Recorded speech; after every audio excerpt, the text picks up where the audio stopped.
Hi friends, welcome to today's video class. If you're watching my video for the first time, kindly subscribe iShoes English Grove and click on the bell icon. Mahatma Gandhi once said, "Earth provides enough to satisfy every man's needs, but not every man's greed." Today, we are going to learn the lesson, The Ailing Planet, the Green Movement's Role from Hornbill, written by Nani Palkhivala. About the author. Nanaboy Nani Palkhivala was an Indian jurist and economist. He was born in Bombay to blue-collar, middle-class Parsi parents. He was educated at Master's Tutorial High School and later at St. Xavier's College, both in Bombay. Let's perceive the main theme. Nani Palkhivala, the well-known lawyer, has revived the ecological situation of the earth with particular reference to India.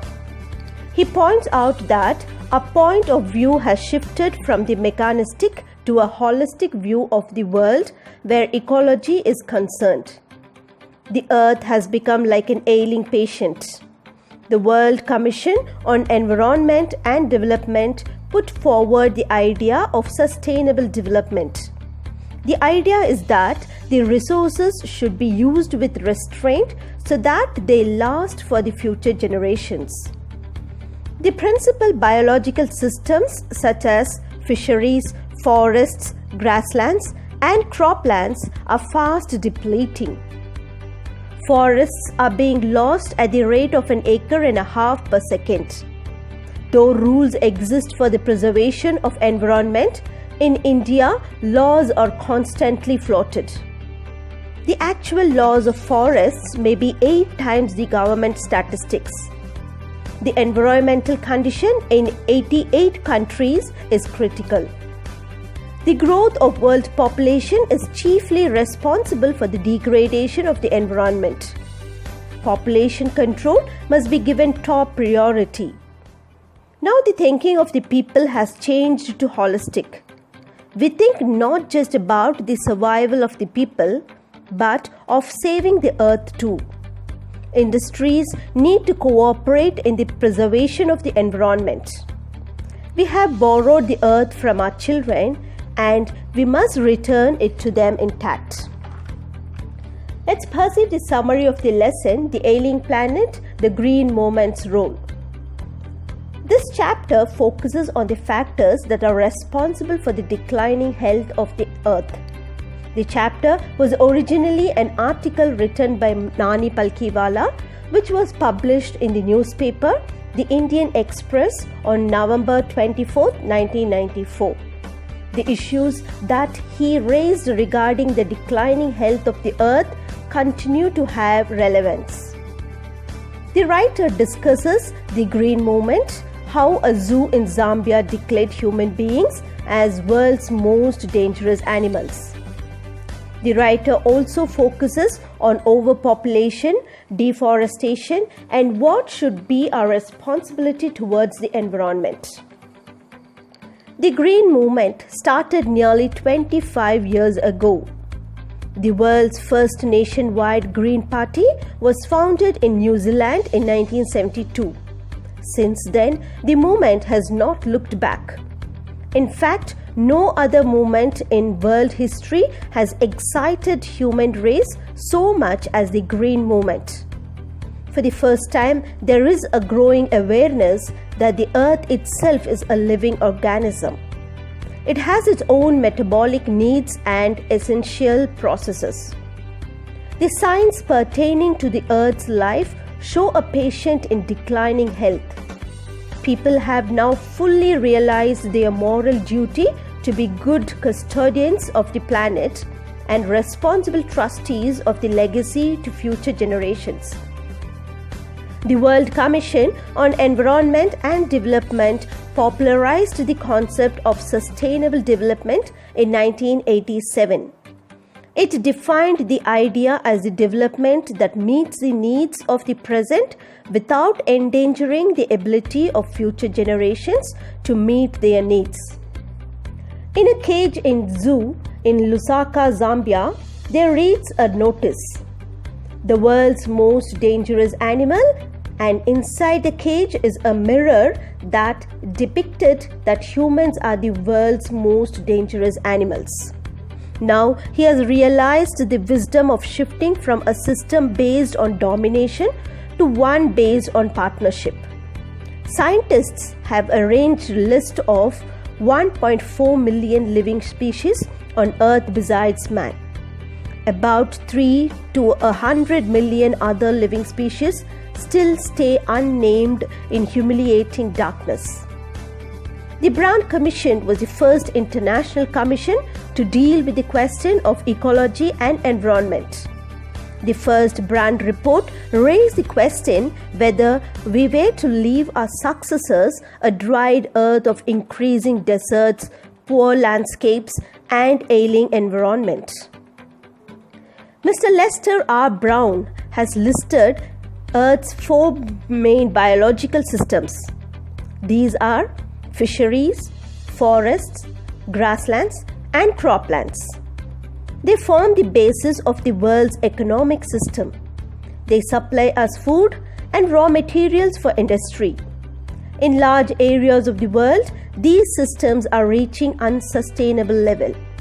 Their productivity is being damaged. When this happens, fisheries break down, forests disappear, grasslands are changed into barren wastelands, and croplands become worse. Overfishing is common in protein-hungry worlds. In poor countries, local forests are destroyed to obtain fuel for cooking. Tropical forests are wearing away at the rate of 40 to 50 million acres a year. The growing use of dung for burning deprives the soil of an important natural fertilizers.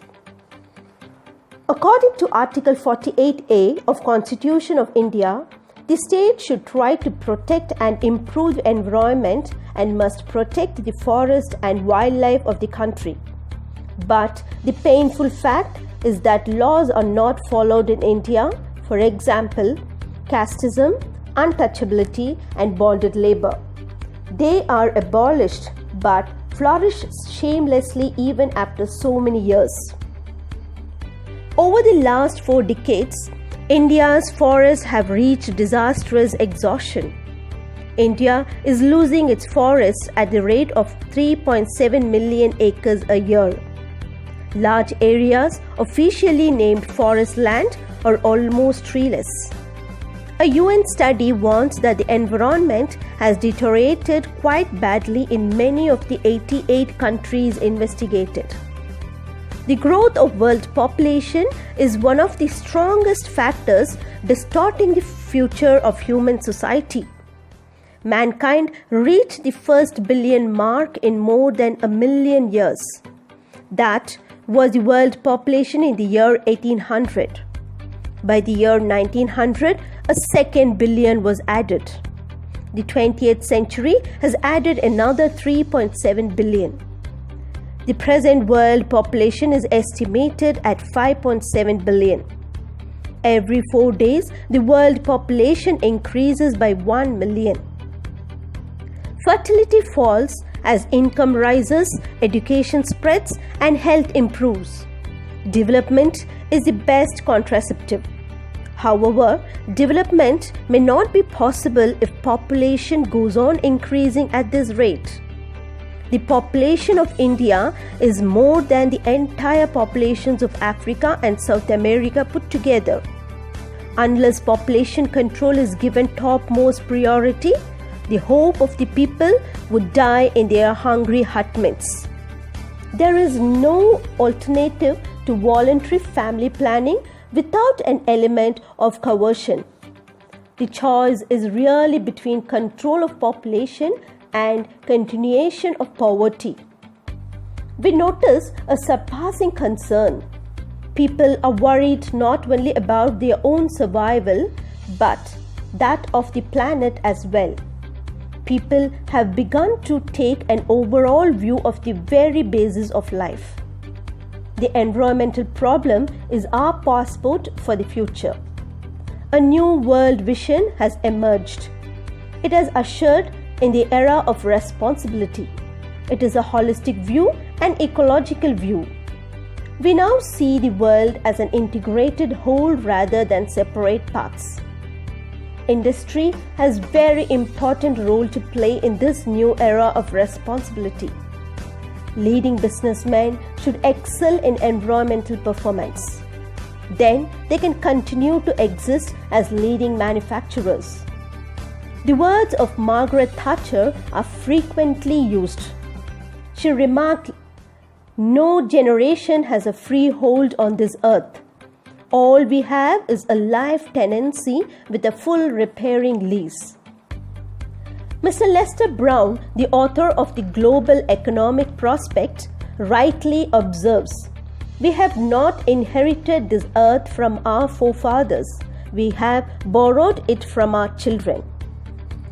The greatest threat to our planet is the belief that someone else will save it. Let's nurture the nature so that we can have a better future.